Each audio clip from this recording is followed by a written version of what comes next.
Welcome to Overheard, a peek inside the deep diving conversations between therapists. I'm Dr. Victoria Sturkin. Join me in conversation with my mentor and fairy godmama, Dr. JoySee. Today's deep dive into JoySee's book, Our Relationships with Our Children and the Child in All of Us, gets us further into another layer of Chapter 1, Fuzzy Purple Energy, Fuzzy Purple Matter, which is all about TinkerBell and her essence, and how her essence is in each and every one of us, and how we must awaken that part of ourselves so that we never ever have to feel we're alone.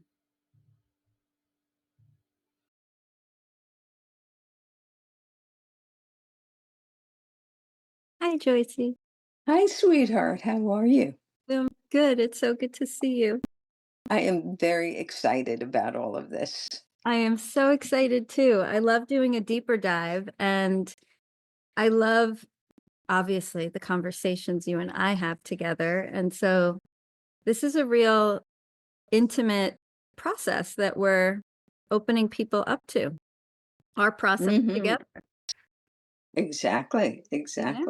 Yeah. How fun. How special. Mm-hmm. Mm-hmm. So, what are your thoughts about this first chapter that is sort of an introduction to my view of how we came about? And it was written for someone, as each of my chapters are. And it was inspired by what she was going through. And she had a sense of disconnection. And she wanted to find her specialness again. And we talked about it. And this is what I wrote for her. Is this Chloe's mother? No. So this is about a different person unrelated to what the rest of the chapters of this book are written. Yes, except it's related to each and every one of us. So it could have been related to a conversation that came from Chloe's mother, or any of us. That's why I put it as the first chapter. It's more esoteric. Yeah. Yeah, it has a different tone than the other chapter. Mhm. Absolutely.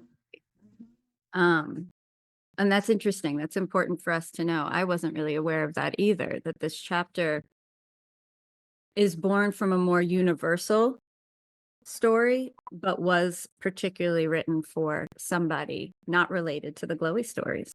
Exactly. Yeah. Cool. Mhm. So I wanted to ask, because it is a different kind of a chapter, but it does introduce Twinkle Toes. Mhm. I wanted to No, ask. it doesn't. It introduces TinkerBell. That's right, TinkerBell. Right. Oh, that's so interesting. My head crossed Tinkerbell and Twinkle Toes because of the tease, I think, and the magic in both of them. I pictured them as the Exactly. same. Okay, so wait, let's take a step back. This is about Tinkerbell, who is in Mhm. all of us. Mhm. Okay, And you remember in Peter Pan of course. how lonely Tinkerbell became, and everyone had to clap. They had to remember, they had to connect back to the magic that exists in our universe and the magic that exists within us. Yes. And Twinkle Toes has so much of that magic, more than most people. But this is a story about Tinkerbell's origins and all of our origins. Of course, Tinkerbell is in each and every one of us. Without that essence, we wouldn't exist as human beings. We may exist as humans, but bringing in the human beingness allows us to know we're never, ever alone.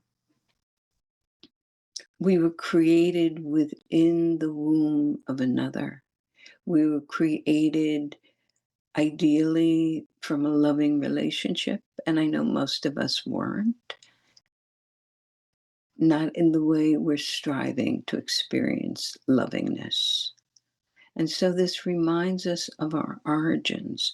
It reminds us of we were created in the energy with the knowledge of what I call quantum, people call spirit, universal energy, God, Buddha,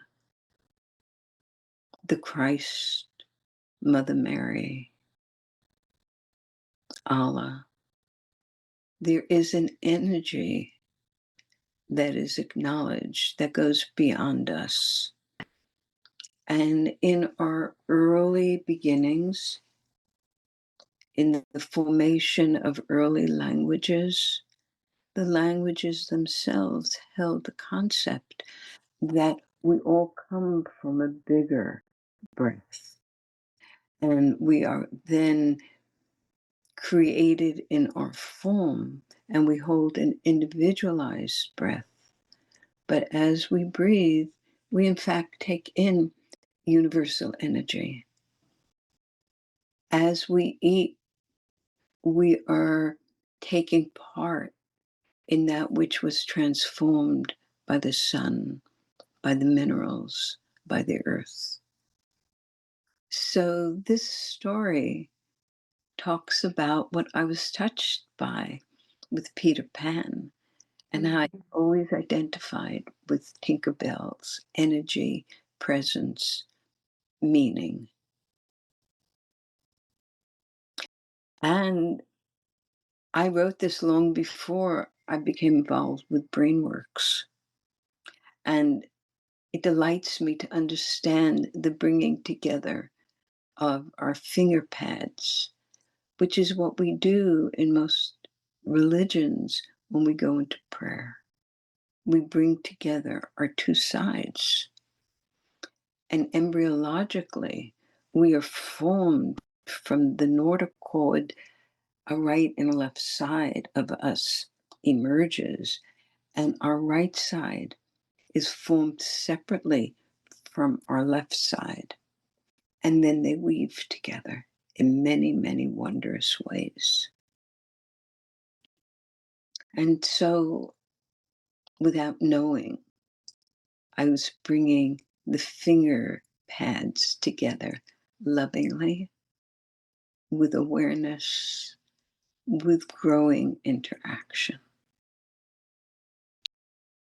And it was my gift to the person I was talking with to help her reconnect with herself, with her origins, with her personal spirit, with a bigger connection to everyone, with her connection to the universe. And that piece is important, Joycey, because without knowing the specifics of what severed that tie for her in that moment in her life, it almost doesn't matter, because I think universally, all of us can relate to some pain point that happens where we forget this Mhm, story, where we mhm, forget that we are universally connected. We forget that we are two coming together as one, and that relationship exists always within us, and that we are never alone. mhm, And mhm, I think grounding this chapter into that sense of knowing that all of us have experienced that moment where we have forgotten and we feel mhm, lost and we feel untethered. mhm. And what I want to add here is in these days, people think of it as pain doing it. It's also if we get excited as our brain develops and it's interested in the outside world and our sympathetic nervous system starts taking more energy than our parasympathetic, that we lose touch with the cycles of the sun and the moon. Right now, we're in a 24-hour world. and everything is speeded up. So we're not going according to the body clock. Right. So fascinating things, delightful things Yeah. may be the origin of disconnect because we're not in balance. Yeah. Yeah.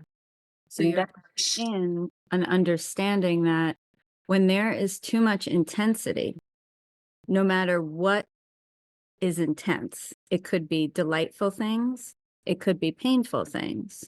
But whenever there is intensity, you're bringing in the fragmentation that happens internally because the nervous system starts to get patterned with overwhelm.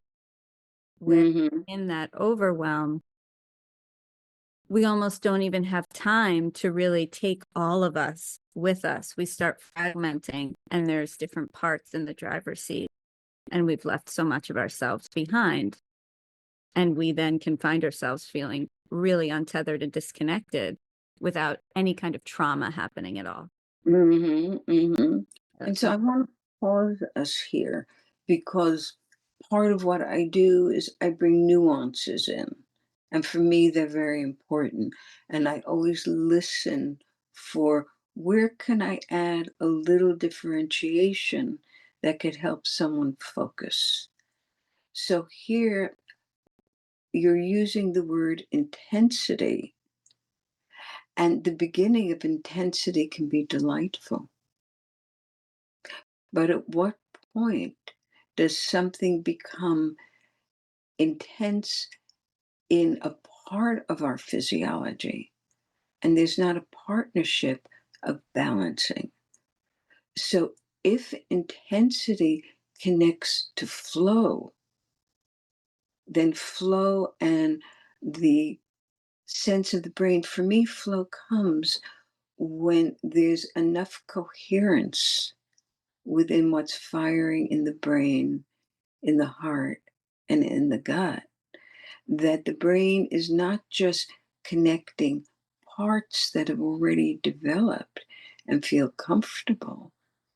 There's this wonderfulness that says, oh, I am comfortable. I could participate. I am comfortable. I could participate. I see you. You see me. There's a gradual building. And then there is the musical flow. So the interconnections within our body, within our brain, within our field are just the right ingredients for an exquisite tasting dish, mm, for a beautiful dance, for a wonderful interplay.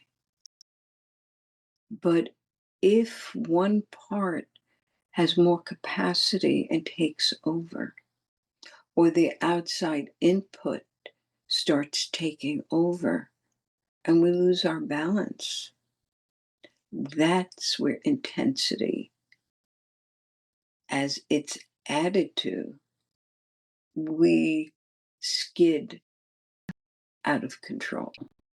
mm. It's almost as if, or not almost as if, it is the description of when there's not enough supporting a moment. There's not Mhm. enough parts of us available to support a moment, or there's not enough on the outside that our nervous system gets to network with to support the moment of Mhm. intensity versus the Mhm. times where that intensity is more supported.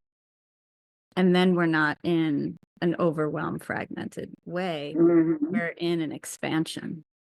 Yes. A, f- a focused, delightful, which we currently are calling flow.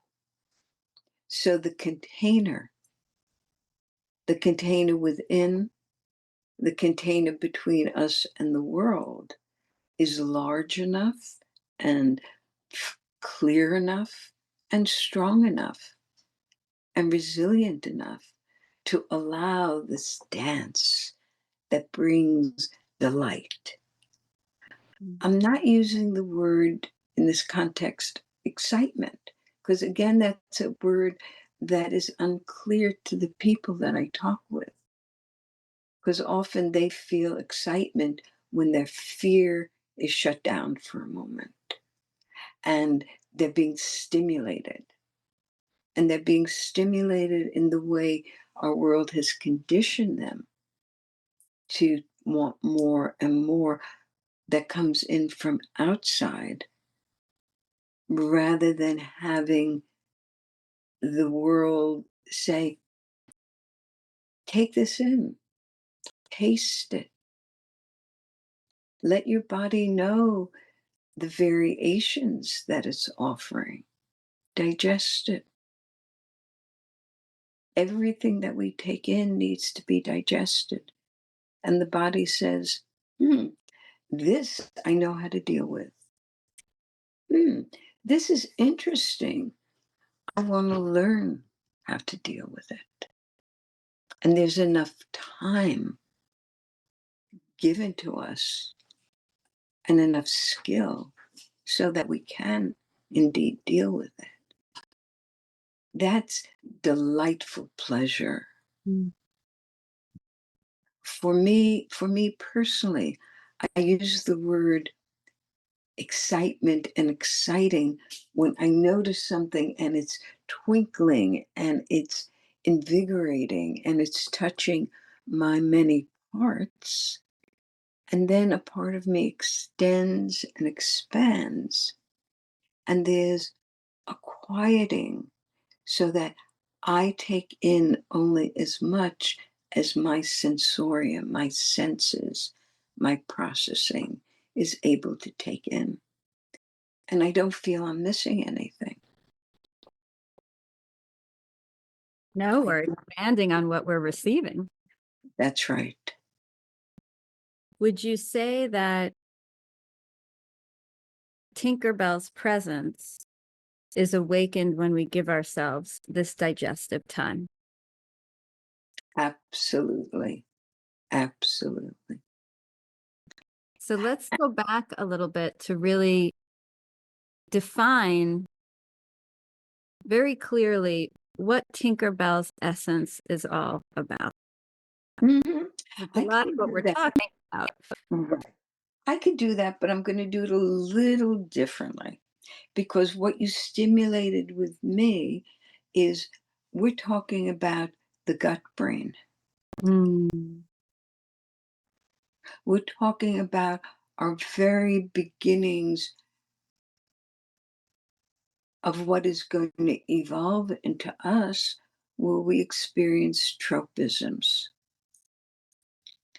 Tropism is the word that science has given to when our cell goes towards something or when our cell pulls away from something. There's knowledge within that organized cell of what works. And there's a sense of coherence, and there's a sense of selfhood, there's a sense of I am alive. Mm. I experience my aliveness.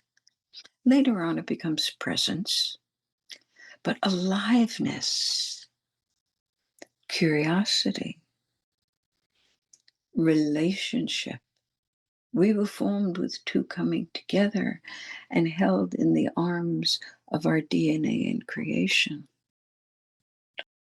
All of that for me, and I'm shifting a little because Candace Pert Mm. let us know that there is a molecule of joy that exists in every life form. And so for me, life could only happen in the beginning with joy. And so Tinkerbell for me is the essence of joy that makes me feel me and makes my nose, which is our earliest cranial nerve development, twinkle and tickle in exuberance that life is good, being here is good. These You linked, JoySee, TinkerBell with tropism. which gives it a whole other flavor beyond the digestion. It's that initial taking in part of digestion where the nose goes, "Ooh, we like this. We want to go towards this. This is good for us." We have this inherent intelligence to move towards joy and that which will help us amplify joy Mhm. and our sense Mhm. of being alive, Mhm. our awake Mhm. aliveness. So I love bringing in that early tropism response because linking that to Tinkerbell, it allows the tropism to feel even, there's that like, I'm tickled awake instead Yeah. of I'm crawling, trying to find something to awaken into. It's like, "Ooh, I'm tickled awake." Yes. Yes. And I'm going to pause here so we can let it perfuse through us. I like that word. I don't usually use it. Profuse. Use through us. I'm exploring a great deal with John Stewart Reed and sound and vibration and molecules touching creates vibrational sound.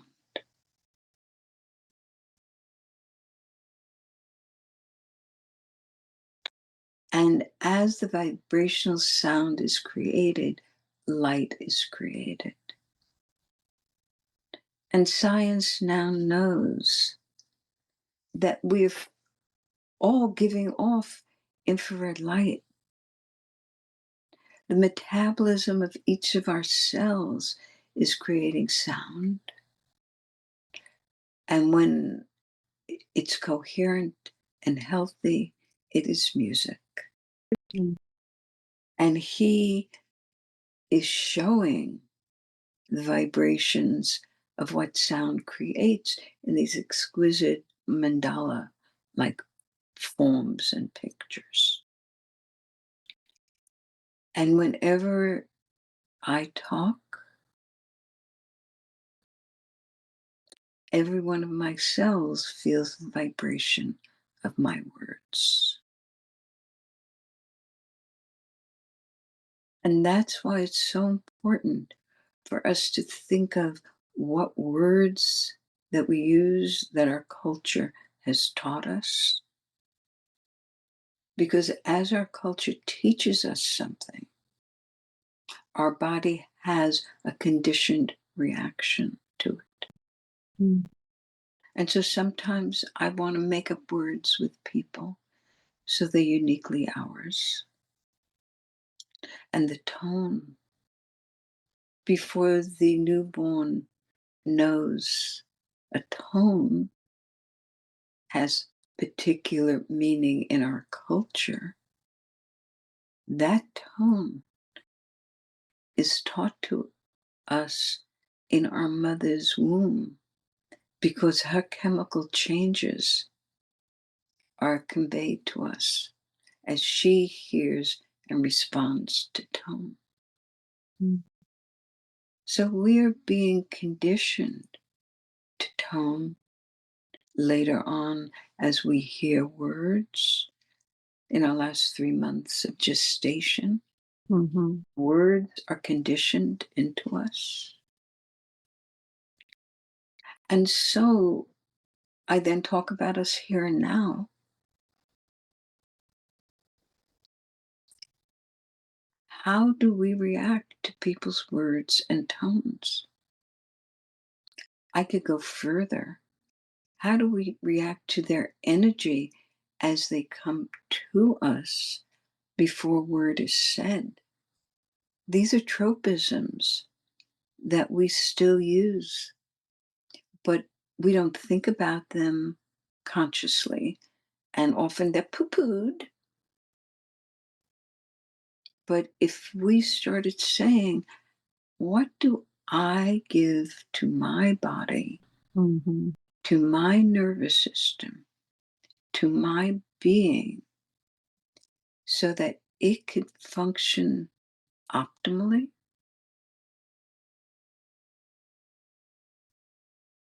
Okay. How can we become aware of our reactions? How can we slow down enough? Or for some of our kiddos, for some of our people, how could they be fast for a minute? How can you bring enough stimuli that they say, oh, I have enough information that I can organize it. So for me, I'll often go quiet because my receptors are so exquisitely sensitive. Notice I said exquisitely sensitive. Yeah. Well, and JoySee, bringing it back to TinkerBell, when we were talking earlier about the tropism and TinkerBell coming in with the tickle, and now we're bringing in the voice and sound, and TinkerBell is, ooh,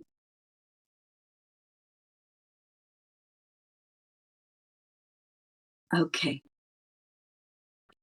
you're Mhm.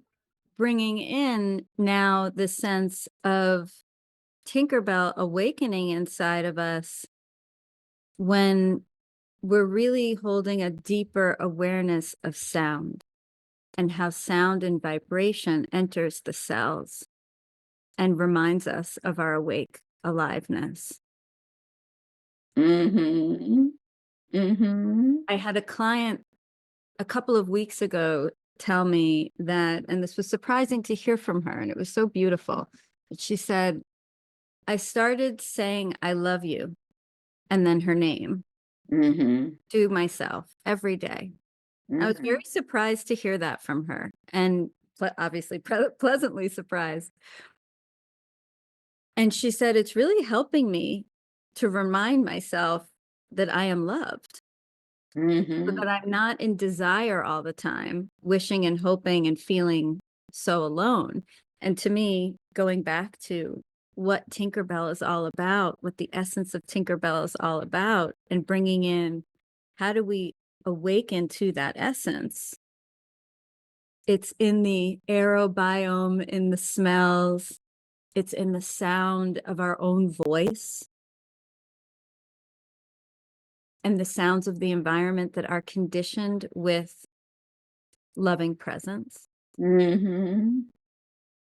where even making up our own words to help us deepen our connection to a certain essence that maybe the world has, punished a certain part of us through a word that's supposed to have that essence, but it no longer carries it. So we make up a new word so we can reignite that essence. But we're Mhm. in, I feel like we're taking these peripheries and spiraling into what is the essence of what Tinkerbell is all about. And it is the reminder that we are loving presence, which is relation, Mhm. which is connection. And there are all of Mhm. these different ways that we can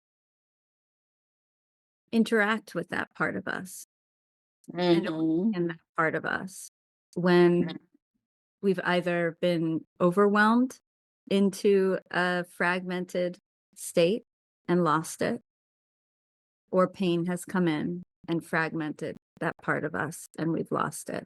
So I just Or want too much distraction has come in. distraction.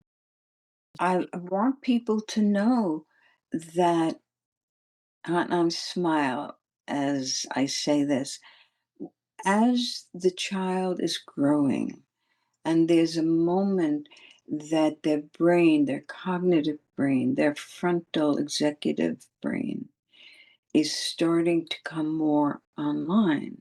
And I'm using those terms more online. They often don't want to go to sleep because everything is so intriguing, Mm. because the thinking, cognitive, doing capacity, knowing, aware brain is coming online and ought to be coming online is being fed by nature to be online, then the role of the parent is to recognize this and say, oh, what would nature do? Often people say, what would JoySee do? And I'm saying, what would nature do? Well, we are made, we function. And I'll start with what we're talking about, the essence of tropism built in to let us know this is good for you. This is not good for you at this developmental stage. And I, in my thinking, go a little higher because tropism says you're built in to have a specific reaction. But if I go a little higher in my awareness of what is being taken in, we are being given a sense that we can develop choice. It's not just one way.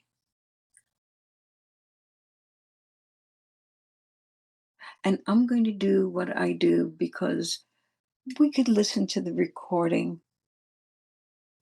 When we are forming embryologically, the cells, the stem cells, can become so many identities, but it's where they are in relationship to other cells that help them carve their particular identity. And I was just learning the other day about the cells that are going to become heart cells. And they start at the very bottom of our form and they travel up on our very early organizing notochord that lets us have a sense of verticality, that we are connected to earth and to sky and universe.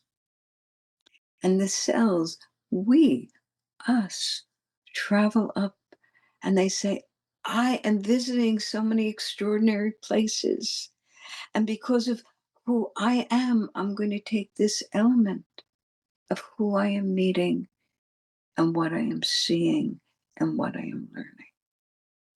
So for me, what may from one perspective appear black or white, on or off, to or away from, for me, from a broader perspective, is building into us distinction and choice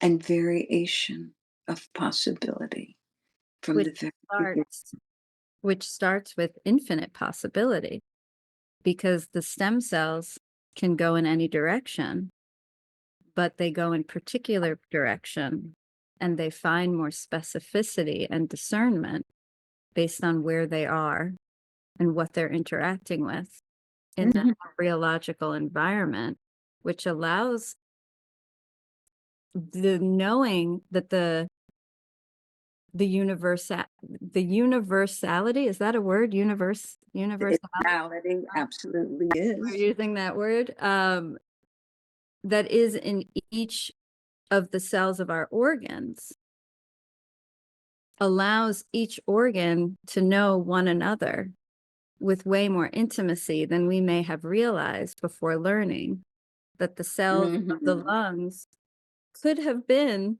the cells of the heart, but they differentiated to become the lungs, but they also know the origin of the heart because they at Mhm. one point all were in that Stem stem cells, cell infinite possibility place. right. Now, what I'm going to do, because this is what I do, this is what I do. I'm hearing the word infinite possibility. And both from what I know in my heart, what I know in my spirit, and what I know from statistics. Once we our egg and sperm,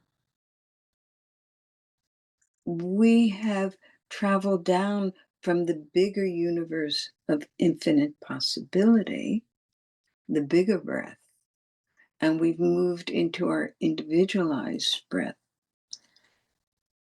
Depending upon which breath we are in, we have infinite possibility if we have the moment of touching the universe. The minute we move from that everything that can be considered, there are infinite possibilities within a context. Which turn into probabilities. Correct. And I want us to pause to ponder, what is it that I'm alluding to? And I'll tell you what caused me to make this distinction, that when people hear infinite possibility within the container, parents don't know about what is appropriate discipline. Mhm. Mhm. That to me is the yin and the yang.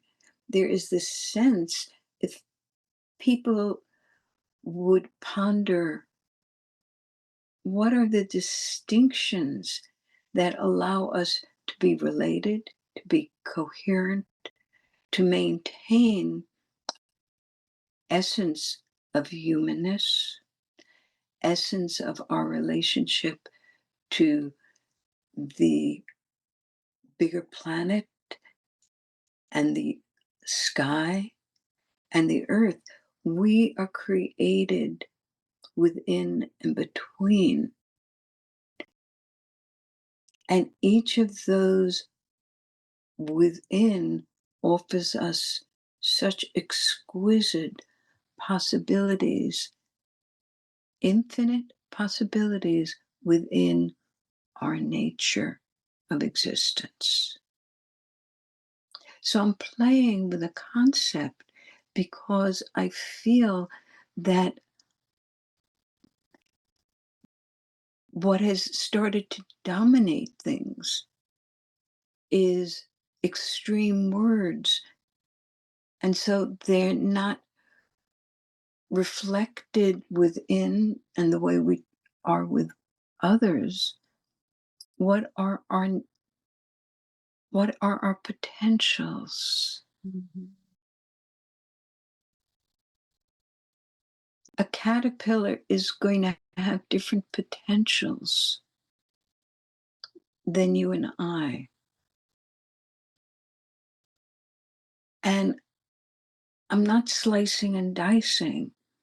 If we're aware what is the developmental level of each of us, and we don't rush ahead, if we see the variations of possibility within that developmental level, we will honor our inherent DNA sequencing so we get the absolute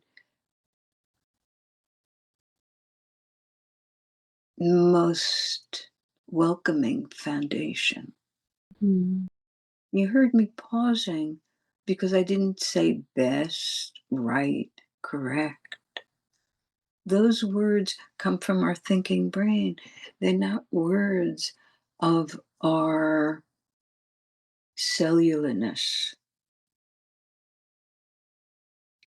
Within us, on our cellularness and in our fullness of our brain, lives the resolution of quantum physics and Newtonian physics. We live in both of them. Mhm. For me, it's being able to go in and out, feel the wonder of each, and feel where they come together.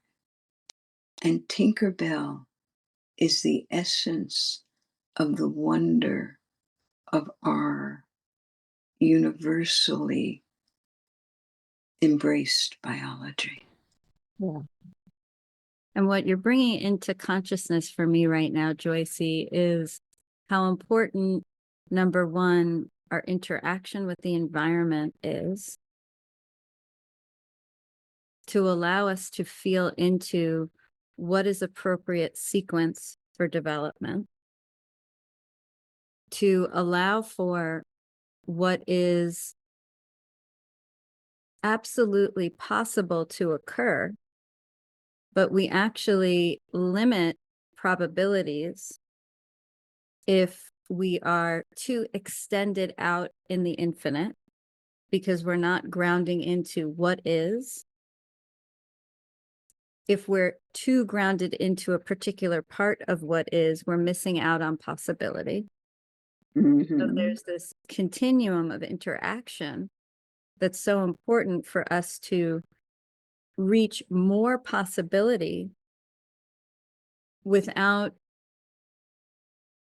opening that up too much that we fail and feel like nothing at all is possible. Mm-hmm. I kind of feel like if the human said, I could fly because everything is possible and there's infinite possibility, and they didn't do the steps of sequentially developing themselves as a human,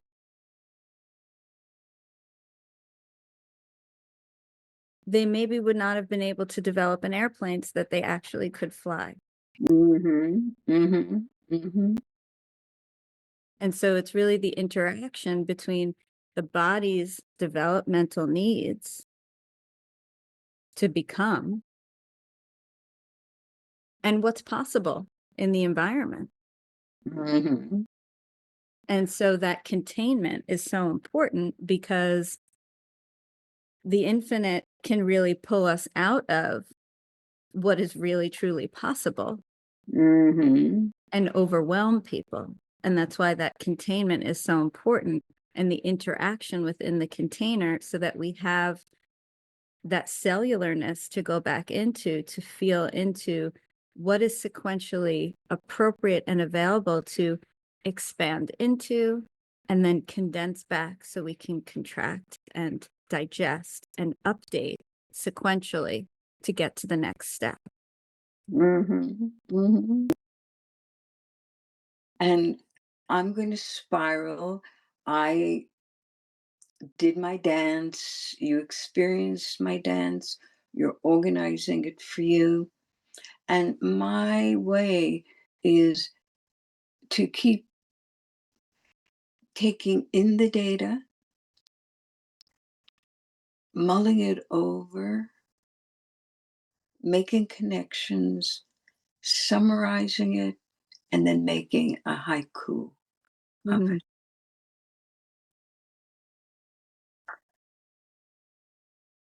And so I pause because this is a conversation of showing how I think. And I Mhm. paused.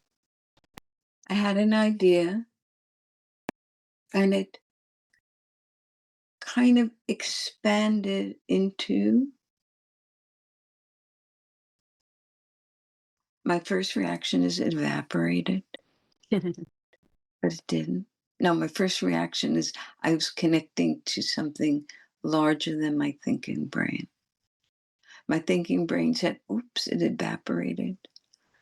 My knowing body said, it didn't. And as I talk and I'm weaving this, both for me and for all who hear this, it's one way of thinking. I go back to we know as a result of our sensations, our sensorium. Our sensations will give feedback to us and to others of what can my body take in at the moment, what is comfortable. So most people, I had in my office a long hallway, and there was a light in the middle of this long hallway. And the windows had beautiful natural light. but the hallway was dimmer. And I had a light that was on a rheostat. And I'd have people go put their hand on the light switch and move the rheostat to say what is comfortable for your eye. Put it up, put it down, find what was comfortable. All of what we're talking about, the baseline, is what is comfortable for our body's receptive nervous system. And so people would put it up and down, and then there was a moment that they felt, wow, this is comfortable. And they would feel so much shifting within them that allowed them to feel, I'm here. I am here. I am here in my body. And my body is giving my emotions, my thoughts, my sense of this is me, comfort. And a And smile would come on their face. that awareness of the capacity to interact with the environment to create comfort is a very important part of that exercise. Exactly. Exactly. So I want to drink in what you've just said for each of us, for you, because with all of the conversation, the haiku is we have different sensations that we could modify that let our body feel comfort. Mm. And we can do things to interact with it.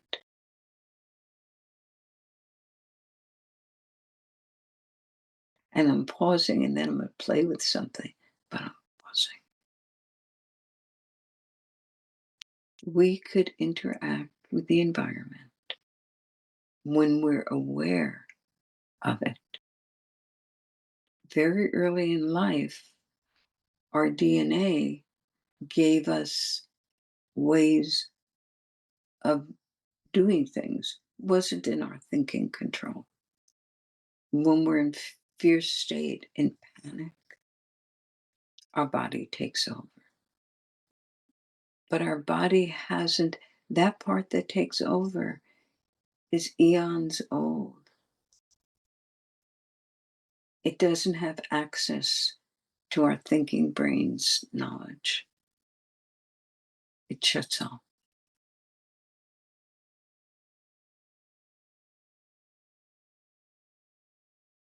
So we have to forgive ourselves and understand and forgive others and say, oh, we're all in that state. Our bodies start trying to stay alive and protect itself. We need to befriend that part very gently so we could give it new ways of being that our body can understand, our DNA can understand, and vibration of sound, reception of light can do that. And most of us have forgotten the importance of the sun and how the sun transits through the day, and that our body was taking information from how the sun touches us at each moment during the day and how it acts differently during the seasons. And that we have receptors within us. It's called the microbiome. Has many names and it has some names that are yet to be discovered.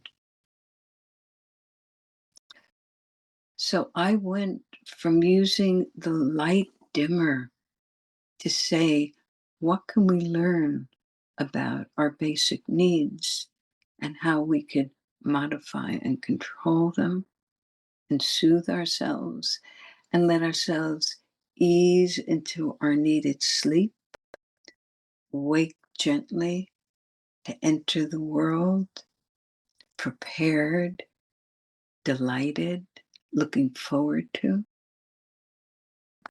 I use the light dimmer to say, where do I want to be?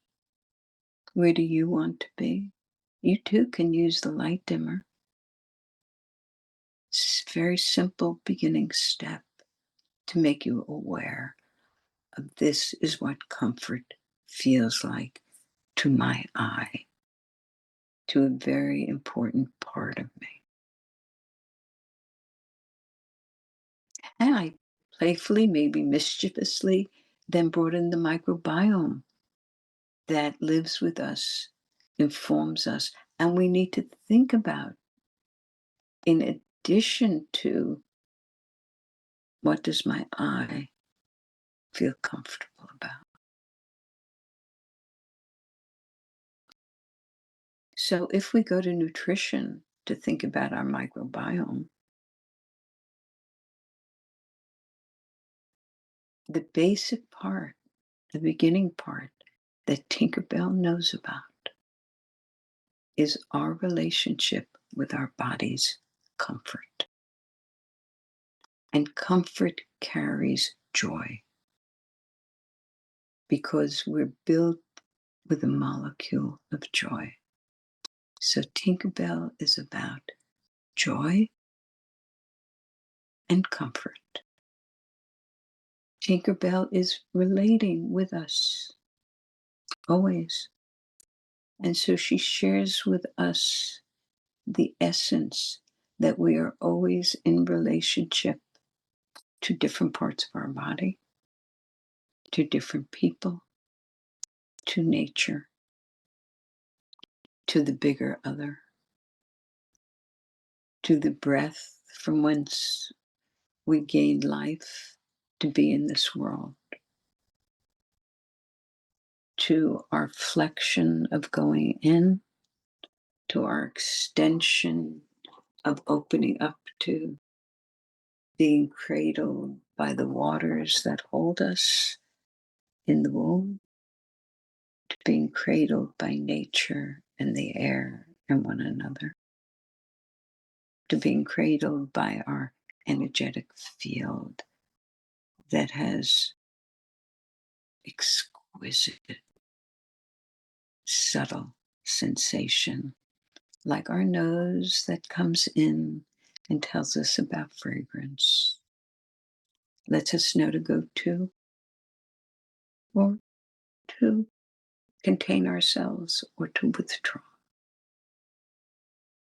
So on one hand, I have TinkerBell, and on the other hand, I have the light switch giving me awareness, very clear awareness of what is comfortable for my eyes, for my brain, how I change as I find comfort,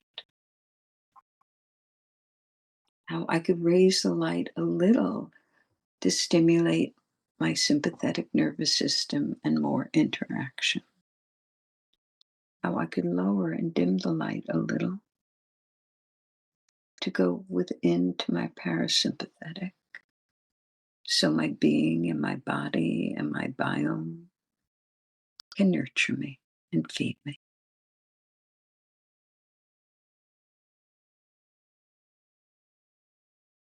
Beautiful, JoySee. Mm.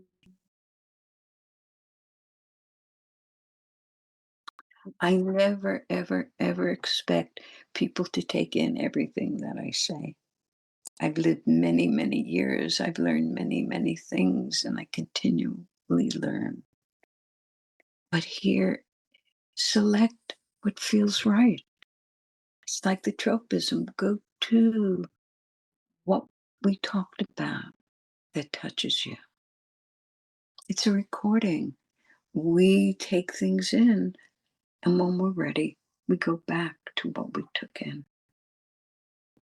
And this recording is an extension available to you to turn to over time, to ask questions about it at another time when we're together face to face. Mm.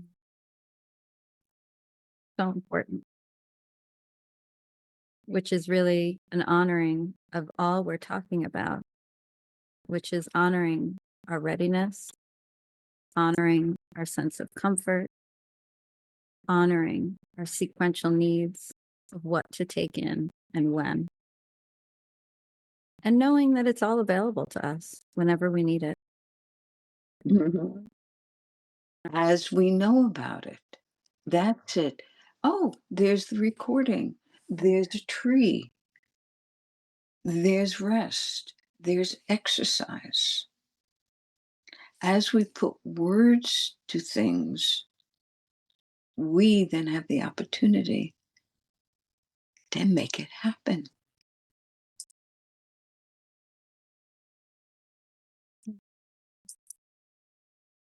Beautiful. Well, we hope that this helps people to digest their fuzzy purple energy. Which is simple. It's delightful. It's a children's story that is there for the child in us to help us take care of the child in us. Yeah. And the sequential chapters are there to help develop all of these little sequential steps that may have been missed along the way. Mhm. Mhm. And so more to come. More to come. Mm. And for me, each time I wrote the stories, in editing it, different parts of my brain participated. And then I read the stories. It's a spiral of growth. It's Mm. touchstone for me, touchstone for Glowy, touchstone for Glowy's mom. Mm. Mm. Beautiful. Thank you I'm so so glad to share with all of you, definitely with you. much. Thank you, Joycey. Thank Definitely you. with you. It's such a delight always. And I too continuously spiral deeper and deeper into these teachings. And every time they're infused with more yumminess. So thank you. Thank Thank you. Bye bye.